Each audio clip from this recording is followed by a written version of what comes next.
بسم الله الرحمن الرحيم القارعة ما القارعة وما أدراك ما القارعة يوم يكون الناس كالفراش المبثوث وتكون الجبال كالعهن المنفوش فأما من ثقلت موازينه فهو في عيشة راضية وأما من خفت موازينه فأمه هاوية وما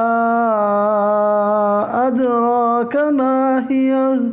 نار حامية.